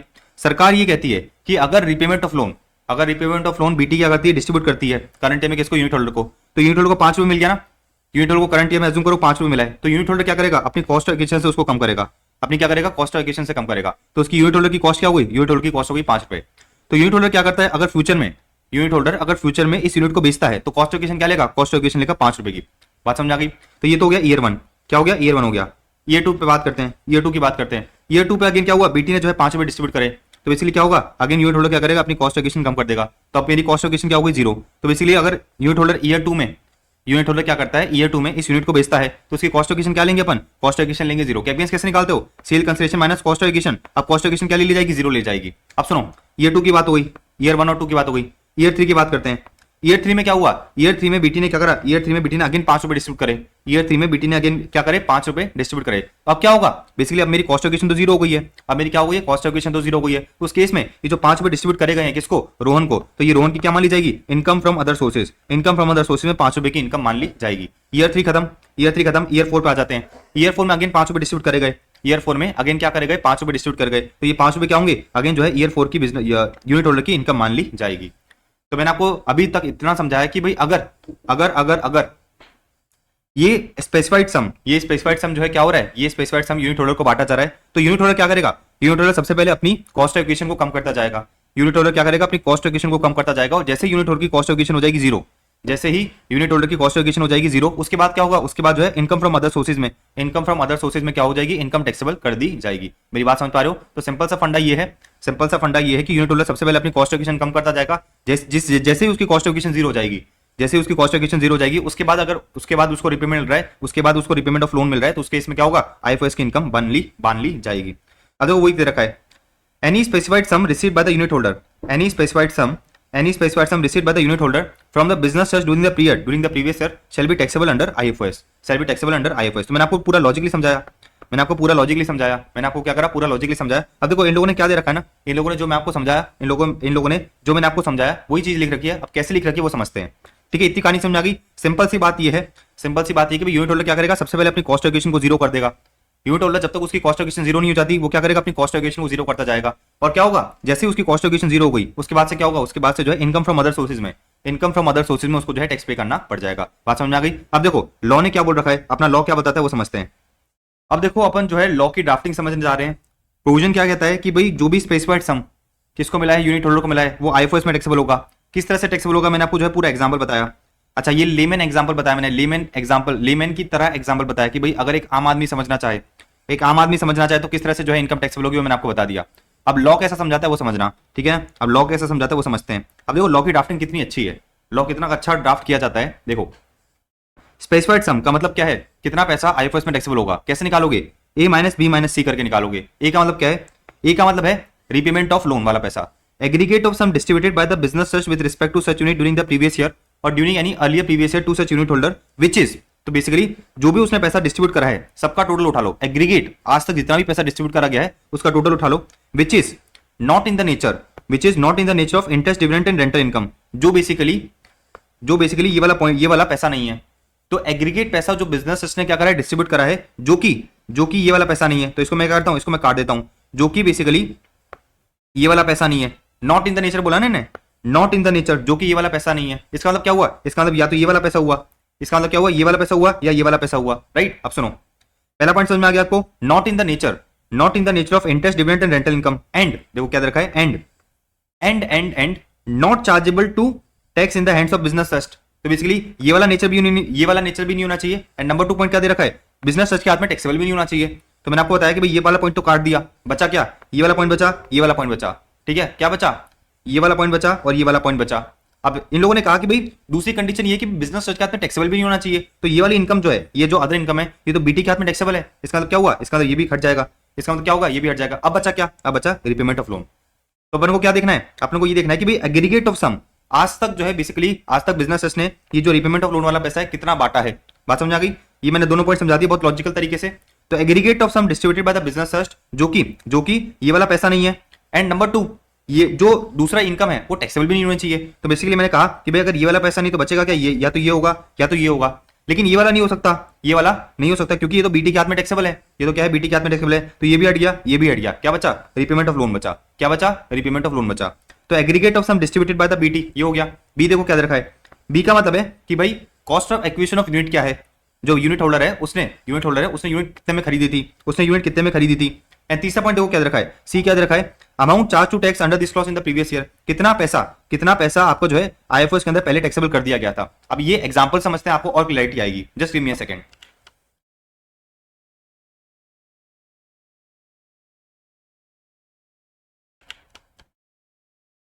अभी अपन एग्जांपल समझते हैं, आ जाओ। अभी अपन जो है एग्जांपल से समझते हैं। देखो एग्जांपल क्या दे रखा है, एग्जांपल क्या दे रखा है वो समझना। तो अपना सेम एग्जांपल है, और मैंने आपको ये बताया, मैंने आपको ये बताया था कि भाई लेमन लैंग्वेज में मैंने आपको क्या बताया कि भाई ईयर 3 में 5 रुपए टैक्सेबल होगा, ईयर 4 में 5 रुपए टैक्सेबल होगा। अब इन लोगों ने जो फॉर्मुला बता रखा है ना, मैं आपको प्रूव करके दिखाता हूं। क्या करता हूं, प्रूव करके दिखाता हूं कि भाई ईयर नंबर 3 में 5 रुपए टैक्सेबल होगा और ईयर नंबर 4 पे 5 रुपए टैक्सेबल होगा। तो लेमन लैंग्वेज से मैंने आपको बताया कि भाई 5-5 रुपए टैक्सेबल होंगे, इन लोगों के फॉर्मुला के अकॉर्डिंग भी जो है 5-5 रुपए टैक्सेबल होंगे। आ जाओ देखते हैं, आ जाओ अपन देखते हैं। तो फॉर्मुला क्या है, फॉर्मुला है ए माइनस बी माइनस सी। मैंने आपको बताया कि भाई कॉस्ट ऑफ एक्विजिशन यूनिट कितना है, 10 है। कॉस्ट ऑफ एक्विजिशन यूनिट कितना है, 10 है। अच्छा, ए माइनस बी माइनस सी करने से आपको क्या मिलेगा, ए माइनस बी माइनस सी करने से आपको उतना अमाउंट मिलेगा जो बेसिकली आईएफओएस के अंदर टैक्सेबल है। अब एक और चीज समझना, ये लोग कहते हैं कि भाई अगर ए माइनस बी माइनस सी करने से अगर आपका आंसर क्या आता है, अगर आपका आंसर नेगेटिव आता है, 0 आता है, तो उस केस में क्या होगा, उस केस में जो है आपकी कोई भी इनकम टैक्सेबल नहीं होगी। एग्जाम्पल समझते हैं, देखो ईयर 1 के अंदर 5 रुपए क्या हुए, ईयर 1 के अंदर 5 रुपए डिस्ट्रीब्यूट करे गए, तो ए का मतलब क्या होता है, ए का मतलब होता है कि भाई आज तक कितना पैसा आपने डिस्ट्रीब्यूट करा है, कितना हो जाएगा, 5 रुपए।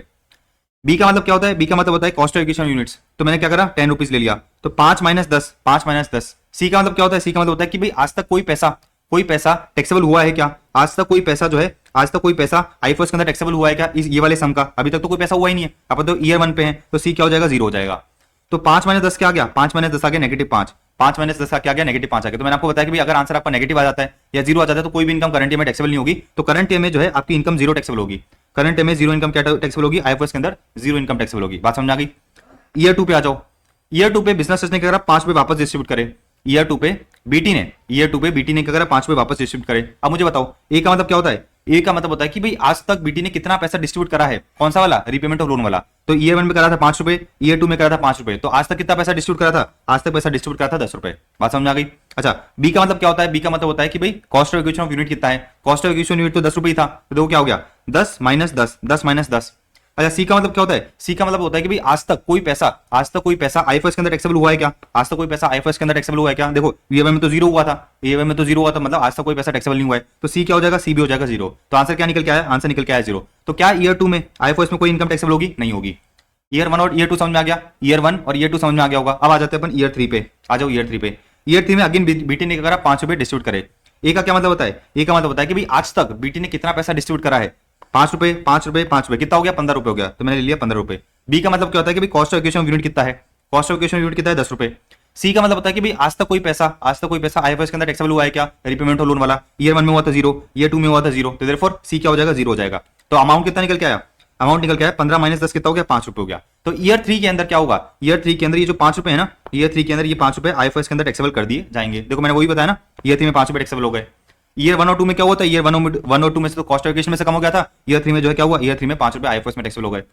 अब आ जाओ ईयर 4 पे, अब आ जाओ ईयर 4 पे। ईयर 4 पे अगेन 5 रुपए क्या हुए, ईयर 4 पे अगेन 5 रुपए डिस्ट्रीब्यूट हुए। अब एक का मतलब क्या होता है, आज तक कितना पैसा डिस्ट्रीब्यूट हो चुका है, कितना हुआ है, 1 2 3 4 5 4 20। तो आज तक जो है 20 रुपए क्या हुआ है, 20 रुपए डिस्ट्रीब्यूट कर दिया गया है। बी का मतलब क्या होता है, बी का मतलब होता है कि भाई कॉस्ट ऑफ एक्विजिशन यूनिट कितना है, तो कॉस्ट ऑफ एक्विजिशन यूनिट हो गया 10 रुपए। सी का मतलब क्या होता है कि भाई आज तक कितना पैसा, आज तक कितना पैसा आईएफआरएस के अंदर टैक्सेबल हो गया है। ईयर 4 में तो, ईयर 1 में तो 0 हुआ था, ईयर 2 में 0 हुआ था, ईयर 3 में, ईयर 3 में 5 रुपए हो गया था। तो सी क्या होगा, सी हो जाएगा 5 रुपए। तो आंसर कितना निकल के आएगा, ईयर 4 का आंसर निकल के आएगा 5 रुपए। तो अगेन देखो ये रहा, आईएफआरएस के अंदर 5 रुपए क्या हो जाएगा, टैक्सेबल हो जाएगा। तो ये जो 5 रुपए है आईएफआरएस के अंदर टैक्सेबल कर दिए जाएंगे। अब बताओ कौन सा तरीका आसान है, कौन सा तरीका आसान है, ये लेमन वाला तरीका आसान है, ठीक है ना। कौन सा तरीका आसान है, लेमन तरीका आसान है। Just give me a second, ठीक है ना। तो मैंने आपको क्या बताया, मैंने आपको जो है लेमन तरीका बताया। अच्छा, दोनों तरीके का इंटरप्रिटेशन एकदम सेम है, दोनों तरीके का इंटरप्रिटेशन एकदम सेम है। जो मैंने आपको बताया कि भाई सबसे पहले क्या होगा, सबसे पहले कॉस्ट ऑफ एक्विजिशन से कम होगा, और जैसे कॉस्ट ऑफ एक्विजिशन आपका 0 हो गया उसके बाद क्या होगा, उसके बाद जो भी जितना भी इनकम आपको मिलता जा रहा है किसको, यूनिट होल्डर को, वो आईएफआरएस के अंदर टैक्सेबल कर दिया जाएगा।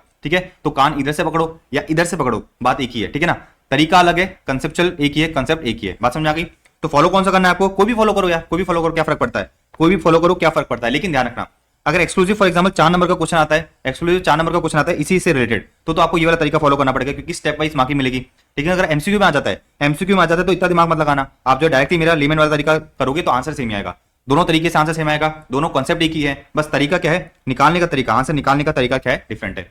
बहुत अच्छी तरह समझ में आ गया होगा ये चीज, बहुत अच्छी तरह अपनी चीज समझ ली। तो देखो आईएफआरएस में मैंने आपको ये बताया था कि बाद में करेंगे, आईएफआरएस में मैंने आपको बताया था बाद में करेंगे, कर लिया अपन ने।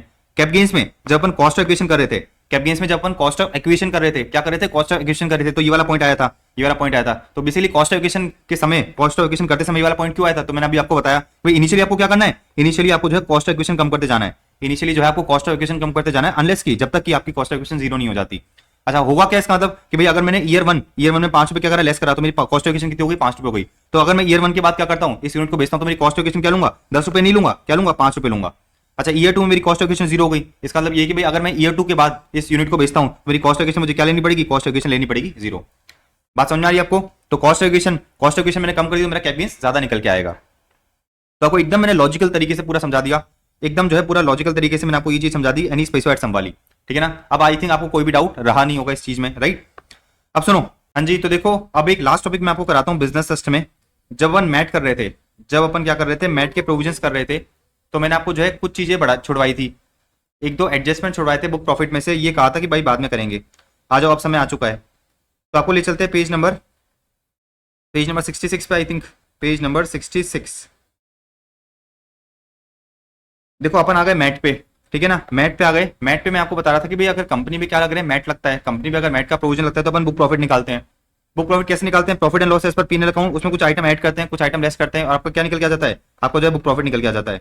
अब देखो मैंने आपको प्लस और माइनस में दो चीजें छुड़वाई थी, देखो ये रहा बिजनेस टेस्ट के लिए बिजनेस टेस्ट वाली, और मैंने लेस में छुड़ाया था, देखो ये रहा लेस आइटम में मैंने आपको दो चीजें छुड़वाई थी। अब मेरी बात बड़े ध्यान से समझना, मैंने आपको क्या बताया, मैंने आपको ये बताया कि बीटी क्या कर रहा है, बीटी जो है इस कंपनी के 100% शेयर्स ले रहा है, इस कंपनी के 100% शेयर्स ले रहा है, और उसके बदले में क्या कर रहा है, उसके बदले में जो है खुद के यूनिट्स अलॉट कर रहा है। तो बीटी ने क्या करा, 100% शेयर्स लिए, 100% शेयर्स लिए किससे, इस कंपनी के शेयर होल्डर से, और क्या करा, खुद के यूनिट्स अलॉट करे। अब अज्यूम करते हैं, अपने एग्जांपल में अपन ने ये क्या अज्यूम करा था, अपने एग्जांपल में मैंने अज्यूम करा था कि भाई आरजी बिल्डर लिमिटेड के 100% शेयर्स किसके पास है, रोहन के पास है। लेकिन सुनो, अपन इस एग्जांपल को थोड़ा बदलते हैं, अपन इस एग्जांपल को थोड़ा बदलते हैं और ये लिखते हैं कि भाई आरजी लिमिटेड के जो शेयर्स है ना, ये जो आरजी बिल्डर लिमिटेड के जो शेयर्स हैं, ये किसके पास हैं, ये बेसिकली रिलायंस लिमिटेड के पास हैं। क्या है, रिलायंस लिमिटेड के पास है। इसका मतलब क्या है, इसका मतलब ये जो कंपनी थी 100% सब्सिडी थी किसकी, 100% सब्सिडी थी रिलायंस लिमिटेड की। बिजनेस ट्रस्ट ने क्या करा, बिजनेस ट्रस्ट ने जो है रिलायंस लिमिटेड के जो शेयर्स थे ना, रिलायंस लिमिटेड इसमें 100% शेयर्स कर रखा था, 100% इन्वेस्टमेंट कर रखा था। तो बिजनेस ट्रस्ट ने रिलायंस लिमिटेड से क्या करा, रिलायंस लिमिटेड से 100% शेयर्स ले लिए, और रिलायंस लिमिटेड को क्या करा, रिलायंस लिमिटेड को जो है यूनिट्स अलॉट कर दिए, बिजनेस ट्रस्ट के जो है यूनिट्स अलॉट कर दिए, बीटी के यूनिट्स अलॉट कर दिए। अब सुनो, ये जो रिलायंस लिमिटेड है, ये जो रिलायंस लिमिटेड है, ये क्या है, कंपनी है। रिलायंस लिमिटेड क्या है, ये कंपनी है। अच्छा, रिलायंस लिमिटेड ने क्या दिखा रहा होगा, रिलायंस लिमिटेड ने इन्वेस्टमेंट दिखा रखा होगा अपनी बुक्स में, आरजी बिल्डर्स लिमिटेड में कितने का, अज्यूम करते हैं 1 लाख रुपए का। तो रिलायंस लिमिटेड क्या है, रिलायंस लिमिटेड एक कंपनी है, ठीक है ना, रिलायंस लिमिटेड एक कंपनी है, उसने क्या कर रखा होगा, आरजी बिल्डर लिमिटेड में 1 लाख का इन्वेस्टमेंट दिखा रखा होगा, आरजी बिल्डर लिमिटेड में क्या कर रखा होगा, 1 लाख रुपए का इन्वेस्टमेंट दिखा रखा होगा। इतनी बात आपको समझ में आती है ना। तो एक कंपनी दूसरी कंपनी में इन्वेस्टमेंट कर सकती है, राइट। अपने एग्जांपल में मैंने ट्विक कर दिया, अपने एग्जांपल में मैंने चेंज क्या करा कि आरजी बिल्डर लिमिटेड की 100% शेयर्स किसके पास है, रिलायंस लिमिटेड के पास है। अब सुनो क्या होता है, ये जो आरजी लिमिटेड है, सॉरी रिलायंस लिमिटेड है, ये जो रिलायंस लिमिटेड है इसने अपनी बुक्स में 1 लाख रुपए का इन्वेस्टमेंट दिखा रखा था। अब आपको पता है, अब आपको क्या पता है कि भाई जो इन्वेस्टमेंट हमने कर रखा था आरजी लिमिटेड में, 100% शेयर्स रिलायंस लिमिटेड ने किसको दे दिए, बिजनेस ट्रस्ट को दे दिए। और बिजनेस ट्रस्ट ने उसके बदले में क्या करा, उसके बदले में यूनिट्स ऑफ बीटी अलॉट करी। तो RG limited, sorry Reliance limited जो है अपनी बुक्स में क्या एंट्री पास करेगी, रिलायंस लिमिटेड अपनी बुक्स में क्या एंट्री पास करेगी, आ जाओ देखो ये रहा कि भाई इन्वेस्टमेंट जो मैंने कर रखा था उसको तो मैं क्या कर दूंगा, क्रेडिट कर दूंगा। मतलब इन्वेस्टमेंट तो चला गया, इसके बदले में मुझे क्या मिला, इसके बदले में जो है बिजनेस ट्रस्ट के यूनिट्स मिले। क्या मिले, बिजनेस ट्रस्ट के यूनिट्स मिले। कितने के मिले, अज्यूम करते हैं 1,50,000 के मिले। तो मैं क्या करूंगा, 1,50,000 को डेबिट करूंगा, 1 लाख को क्रेडिट करूंगा और मैं अपने पीएनएल अकाउंट में क्या करूंगा, 50,000 रुपीज का क्या करूंगा, 50,000 रुपीज का जो है बेसिकली मैं गेन बुक करूंगा। 50,000 का जो है मैंने क्या करा, गेन बुक करा। इधर तक लॉजिकली बात समझ में आ रही है। अच्छा किसकी बात कर रहे हैं, कि अपन कंपनीज एक्ट की बात कर रहे हैं। कंपनीज एक्ट के अकॉर्डिंग अपन बुक्स बनाते हैं ना, कंपनीज एक्ट के अकॉर्डिंग अपन बुक्स बनाते हैं, उसके अकॉर्डिंग मैंने क्या करा, उसके अकॉर्डिंग जो मेरा पीएनएल है वो मैंने 50,000 से बढ़ा दिया।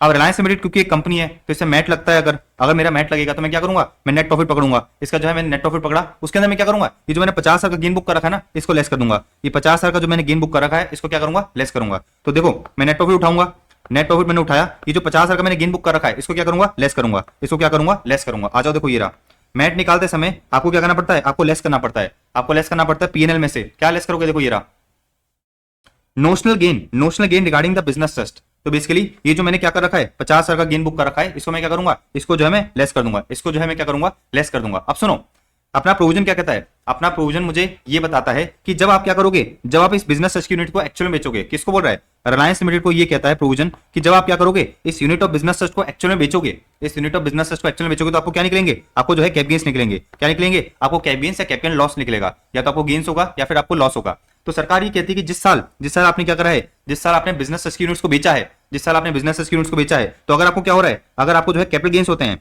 अगर आपको क्या होते हैं, कैपिटल गेन्स होते हैं, तो उस केस में जितना भी कैपिटल गेन्स होगा आपको, उस केस में जितना भी आपको कैपिटल गेन्स होगा वो क्या करेंगे, वो बेसिकली हम आपके प्रॉफिट में ऐड कर देंगे। देखो ये रहा, वो केस में हम आपके प्रॉफिट को क्या कर देंगे, ऐड कर देंगे। तो actual capital gains as per income tax act on the transfer of units of business trust. आप मेरी बात समझ पा रहे हो, वापस समझना। आपने क्या कर रखा था, आपने जो है इन्वेस्टमेंट इन आरजी दिखा रखा था 1 लाख रुपए का। अच्छा आपको जो है इन्वेस्टमेंट इन आरजी लिमिटेड मतलब 100% शेयर्स के बदले में बिजनेस ट्रस्ट की यूनिट्स मिल गई, तो आपने बुक्स में एंट्री पास करी ये वाली। आपको जो गेन हुआ कितने का, 50,000 का। तो इस 50,000 के गेन को अपन क्या करेंगे, जिस साल आपने ये गेन बुक करा है ना उस साल अपन प्रॉफिट में से लेस कर देंगे, उस साल हम क्या करेंगे, प्रॉफिट में से लेस कर देंगे। अच्छा अगर फॉर एग्जाम्पल अगर आपको लॉस होता तो क्या होगा मुझे बताओ। अगर आपको लॉस हो जाता, अज्यूम करो गेन की जगह क्या हो जाता, लॉस हो जाता, तो अपन क्या करेंगे, लॉस हो जाता तो उसको जो है अपन बेसिकली क्या कर देंगे, एड बैक कर देंगे। लॉजिकली बात समझ पा रहे हो। तो अगर आपको गेन हुआ था तो अपने प्रॉफिट में से लेस कर दिया, आपका प्रॉफिट बढ़ा हुआ आ रहा होगा तो हमने क्या करा, लेस कर दिया। अगर आपको लॉस होता तो क्या करोगे, लॉस होता तो अपन उसको एड बैक कर देंगे। देखो ये रहा, लॉस होगा तो मैं क्या करूंगा, तो लॉस हुआ तो मैंने उसको क्या करा, एड बैक कर दिया। अब सरकार क्या कहती है, सरकार ये कहती है, अपना लॉ ये कहता है कि देखो आपको जो प्रॉफिट हुआ था इसको तो हमने क्या करा था, इसको तो लेस करा दिया था, अगर लॉस होता तो उसको क्या करेंगे, एड बैक करा देंगे। जिस साल आप क्या करोगे, इस बिजनेस ट्रस्ट की यूनिट्स को एक्चुअल में बेचोगे, जिस साल आप बिजनेस ट्रस्ट की यूनिट्स को क्या करोगे, एक्चुअल में बेचोगे, जिस साल आप बिजनेस ट्रस्ट की यूनिट्स को क्या करोगे, एक्चुअल में बेचोगे, उस साल क्या होगा, उस साल बेसिकली जो भी आपको कैप गेन्स होगा, उस कैप गेन्स को हम क्या करेंगे, आपके प्रॉफिट में ऐड कर देंगे। और अगर कैपिटल लॉस होता है तो उसको क्या करेंगे, लेस कर देंगे। तो देखो ये रहा, जिस साल आपको कैप गेन्स हो रहा है, हमने क्या करा, जिस साल आपको जो है कैप गेन्स हो रहा था हमने ऐड कर दिया। देखो ये रहा, प्रॉफिट में हमने ऐड कर दिया। तो कैप गेन्स हम निकालेंगे इस पर इनकम टैक्स एक्ट में कैप गेन्स निकालना आता है ना आपको, इनकम टैक्स एक्ट में आपको जो है कैप गेन्स निकालना आता होगा। तो बिजनेस ट्रस्ट की यूनिट्स पे जो है 111A या फिर 112A लगेगा, 111A या 112A लगेगा अगर आपको कैप गेन्स हो रहा है तो जिस साल आपको कैप गेन्स होता है उस साल आप क्या करोगे, उस साल का प्रॉफिट बढ़ा दोगे। अगर आपको कैपिटल लॉस होता है, अगर आपको क्या होता है, कैपिटल लॉस होता है, मतलब बेसिकली आपने जो है बिजनेस ट्रस्ट की यूनिट्स बेची और आपको लॉस हुआ तो उसको क्या करेंगे, उसको जो अपन लेस कर देंगे। लॉजिकली बात समझ पा रहे हो। तो आपने जो बुक्स में प्रॉफिट एंड लॉस दिखा रखा है उसको क्या करेंगे, उसको रिवर्स कर देंगे। और जो भी जिस साल आप क्या करोगे, जिस साल आप बिजनेस ट्रस्ट की यूनिट्स को बेचोगे, जिस साल आपने क्या करा, बिजनेस ट्रस्ट की यूनिट्स को बेचा, उस साल जो भी आपको कैप गेन्स होता है वो आपके प्रॉफिट में ऐड कर दिया जाएगा। और अगर आपको कैपिटल लॉस होता है as per income tax act की बात करें, वो क्या कर देंगे, हम लेस कर देंगे। बात समझ में आ गई। तो देखो क्या दे रखा है, नोशनल लॉस हमने क्या करा, नोशनल लॉस पीएन में ऐड कर दिया। कैसा, देखो notional loss on the transfer of share of SPV to the business trust in exchange of units allotted by the trust. तो बेसिकली यही हुआ ना कि भाई इन्वेस्टमेंट के बदले में, मतलब शेयर्स के बदले में आपको जो है क्या मिले, यूनिट्स मिले। तो उसमें जो भी आपको लॉस हुआ है उसको अपन ऐड कर दिया, और जो गेन हुआ है उसको अपन क्या करेंगे, लेस करेंगे। तो लॉस हो रहा है तो मैंने क्या करा, लॉस हो रहा है तो मैंने ऐड कर दिया। गेन हो रहा है तो क्या करा मैंने, गेन हो रहा है तो मैंने लेस कर दिया। गेन हो रहा है तो मैंने क्या करा, लेस कर दिया। इसी तरह से देखो एक और पॉइंट देखो क्या रखा है, notional loss resulting from any change in the carrying amount of set units और loss on the transfer of such units, ठीक है ना। तो ये लोग क्या कहना चाह रहे हैं, ये लोग क्या कहना चाह रहे हैं कि भाई notional loss resulting from the change in the carrying amount of set units. अब आ जाओ, देखो आपने अपनी बुक्स में जो है यूनिट्स ऑफ बिजनेस दिखा दिया 1,50,000 का। अच्छा 31 मार्च अजूम करते हैं 31 मार्च 2025 को क्या करते हो, 31 मार्च 2025 को आप जो है इसका क्या करते हो, वैल्यूएशन करते हो, आप इसका फेयर मार्केट वैल्यूएशन करते हो, क्या करते हो, फेयर मार्केट वैल्यूएशन करते हो। तो अजूम करो कि भाई 31 मार्च 2015 को इसकी फेयर मार्केट वैल्यू कितनी थी, अजूम करते हैं 1,60,000 थी। तो आपने अपनी बुक्स में क्या एंट्री पास करी, आपने अपनी बुक्स में एंट्री पास करी units of business trust account debit 10,000 to PNL account 10,000। तो बेसिकली अगर आप क्या करते हो अपनी बुक्स के अंदर फेयर मार्केट वैल्यू रिकॉग्नाइज करते हो बिजनेस ट्रस्ट की यूनिट्स की, तो उसको उस पे जो भी आपने गेन बुक करा है उसको हम क्या करेंगे, लेस करेंगे। अगर आपने लॉस बुक करा था, अजूम करते हैं कि भाई आपकी फेयर मार्केट वैल्यू कितनी हो गई, अजूम करते हैं आपकी फेयर मार्केट वैल्यू हो गई 1,30,000, तो एंट्री क्या पास करोगे, तो आप एंट्री पास करोगे आपकी जो यूनिट थी 1.5 लाख की थी, आप कितने की हुई 1,30,000 की हुई, तो आप एंट्री क्या पास करोगे, PNL account debit two units of BT कितना 20,000। तो बेसिकली ये लोग कहना चाह रहे हैं, ये लोग बस इतना सा कहना चाह रहे हैं कि अगर आप क्या करते हो, अगर आप जो है कैरिंग वैल्यू को चेंज करते हो, कैरिंग वैल्यू को चेंज करके फेयर मार्केट वैल्यू पे लेके आते हो, तो जो भी आपने गेन या लॉस बुक कर रखा है उसको रिवर्स कर दो। तो अपने केस में जैसे 20,000 का लॉस हुआ है तो मैं क्या करूंगा, 20,000 के लॉस को एड बैक कर दूंगा। अगर गेन होता तो क्या करता, लेस कर देता। इसी तरह से देखो क्या देखा है, loss on the transfer of such units. तो बेसिकली जब आपने क्या करा, जिस साल आपने बेसिकली इस यूनिट्स को एक्चुअल में बेचा, तो अज्यूम करते हैं कि भाई आपने जो है यूनिट्स को एक्चुअल में बेचा कितने का था, आपने जो है उसको दिखाया कितने पे, 1,30,000 पे दिखा रखा है। आपने क्या करा 31/3/2028 को इस 1,30,000 की वैल्यू को, इस 1,30,000 के यूनिट्स को आपने बेच दिया कितने पे, 2 लाख पे बेच दिया। अज्यूम करो, या फिर अपन अज्यूम करते कितने बेच दिया आपने बेच दिया 1 लाख पे, ठीक है ना। आपने क्या करा 1 लाख बेच दिया। तो आपने अपनी बुक्स में क्या एंट्री पास करी, आपने जो है अपनी बुक्स में एंट्री पास करी bank account debit 1 lakh, bank account debit क्या करा 1 लाख करा, ठीक है। टू क्या करा आपने, टू करा units of business trust, units of BT कितना करा आपने 1,30,000, और क्या करा टू पीएनएल करा मैंने, इधर पीएनएल अकाउंट डेबिट करा कितने का, पीएनएल अकाउंट डेबिट करा मैंने 30,000 का। तो बेसिकली ये जो 30,000 का लॉस बुक करा है, ये जो 30,000 का लॉस बुक करा है on the actual transfer of the units, इसको भी मैं क्या करूंगा, इसको भी मैं ऐड बैक करूंगा। और अगर गेन होता तो मैं क्या कर देता, लेस कर देता। तो मैंने आपको 3 चीजें बताई, 3 चीजें क्या क्या बताई कि भाई अगर आप क्या करते हो, अगर आप जो है बेसिकली शेयर्स के बदले में यूनिट्स को रिकॉर्ड करते हो, तो उस साल जो भी गेन या लॉस होता है उसको अपन रिवर्स करेंगे, क्या करेंगे, रिवर्स करेंगे। अगर मैंने क्या कर रखा है, लॉस बुक कर रखा है तो ऐड कर दूंगा, गेन बुक कर रखा है तो लेस कर दूंगा। अच्छा अगर आप क्या करते हो, इस यूनिट्स को फेयर मार्केट वैल्यू पे लेके आते हो और गेन या लॉस बुक करते हो, तो उसको भी क्या करेंगे, रिवर्स करेंगे। इसी तरह से मैंने आपको एक और चीज बताई कि जब आपने एक्चुअल में, जिस साल आपने इस यूनिट्स को एक्चुअल में बेचा, तो उस साल अगर आपने बुक्स में एंट्री पास कर रखी है, गेन या लॉस बुक कर रखा है, तो उसको अपन क्या करेंगे, ऐड या लेस करेंगे, क्या करेंगे, रिवर्स करेंगे। इतनी बात आपको समझ में आ गई, 3 एडजस्टमेंट कर दिए। फिर मैंने आपको बताया जिस साल आप यूनिट्स बेचते हो, उस साल आपका जो है एक्चुअल क्या निकल के आ रहा है, कैप गेन्स निकल के आ रहा है as per income tax act. भाई इनकम टैक्स एक्ट के अकॉर्डिंग अपन कैप गेन्स निकालना सिखाया ना, कैसे निकालते हैं, sale consideration minus cost aggregation करके अपन कैप गेन्स निकालते हैं। तो इन लोगों ने कहा कि जो आपने बुक्स में क्या कर रखा है, जो भी बुक्स में गेन या लॉस बुक कर रखा है ऑन द एक्चुअल ट्रांसफर, उसको तो क्या करो, रिवर्स कर दो। और जो बेसिकली आपको कैप गेन्स निकल के आ रहा है as per income tax act, क्या निकल के आ रहा है, कैप गेन्स निकल के आ रहा है as per income tax act, जो अपने कैप गेन्स वाले चैप्टर में सीखा था, उसको अपन क्या करेंगे, अगर आपको कैप गेन्स हो रहे हैं, तो उसको क्या करेंगे, उसको जो है उस साल की प्रॉफिट में ऐड कर देंगे, देखो ये रहा actual capital gain on the transfer of units. और अगर कैपिटल लॉस हो रहा है तो क्या करूंगा, लेस कर दूंगा। अब आई थिंक जो है आपको सारे पॉइंट समझ में आ गए होंगे, एकदम लॉजिकली मैंने आपको समझाया। वापस समराइज कर लेते हैं कि भाई अगर आपने क्या करा है, आपने जो है बेसिकली इन्वेस्टमेंट के बदले में, तो शेयर्स के बदले में जो है बिजनेस ट्रस्ट की यूनिट्स को रिकॉर्ड कराए, तो गेन या लॉस को क्या करोगे, रिवर्स करोगे, ठीक है ना, गेन या लॉस को रिवर्स कर दिया। अच्छा फिर आपने क्या करा, फेयर मार्केट वैल्यू पे रिकॉर्ड करा, तो जो भी आपने गेन या लॉस बुक कर रखा है उसको रिवर्स कर देना। अच्छा इसी तरह से जब आपने यूनिट्स को एक्चुअल में बेचा, और आपने क्या करा, बुक्स में एंट्री पास करी है, उसको जो है क्या करोगे, रिवर्स कर दोगे, उसको जो है मैंने रिवर्स कर दिया। फिर लास्ट पॉइंट क्या है, जिस साल आपने क्या करा है, एक्चुअल में ट्रांसफर करा है, उस साल इनकम टैक्स एक्ट के अकॉर्डिंग जो भी आपका कैप गेन्स या फिर कैपिटल लॉस निकल के आता है, उसको अपन क्या करेंगे, उसको अपन रिकॉग्नाइज करेंगे। तो कैप गेन्स निकल के आ रहा है तो प्रॉफिट में क्या करूंगा, ऐड कर दूंगा, कैपिटल लॉस निकल के आ रहा है तो मैं लेस कर दूंगा। इतना ट्रीटमेंट अपने को करना है। अब आई थिंक आपको जो है पूरा का पूरा बिजनेस समझ में आ गया। अब आप बिजनेस के जो है एक्सपर्ट बन गए, एक्सपर्ट बन गए, राइट। तो बीटी के ट्रीटमेंट के एक्सपर्ट बन गए, और मैट में अपने दो को ये पॉइंट छोड़ रखे थे, अब आपको समझ में आ गए होंगे। ऑलराइट गाइस, तो अपन आ जाते हैं 109 पे। 109 पे आ जाता हूं मैं, 109 पे आ गया, 109 ये आ गया मैं 109 पे। और मैंने आपको लिखवाया भी था 109 पे कि भाई अपन को मैट के 2 पॉइंट्स करने के हैं, तो मैट के मैंने 2 पॉइंट्स आपको करा दिए। तो बिजनेस ट्रस्ट आपको जो है फाइनल पूरा हो गया, ठीक है। देखो छोटा सा टॉपिक है, 2 पेज का टॉपिक है, लेकिन आपको समझाने में मेरा 1 घंटा लग गया, क्योंकि बहुत जरूरी है कि आपको जो है पूरा कंसेप्चुअली समझा जाए। अगर आप रट के करोगे तो एग्जाम में भूल जाओगे। और इंपॉर्टेंट भी है क्योंकि एग्जाम में जो है क्वेश्चन आते हैं इसके, बीटी हो गया। अब अपन करेंगे एसटी और इन्वेस्टमेंट फंड, ठीक है। तो अपना बीटी पूरा खत्म हो गया, बीटी पूरा कंसेप्चुअली लॉजिकली समझ लिया।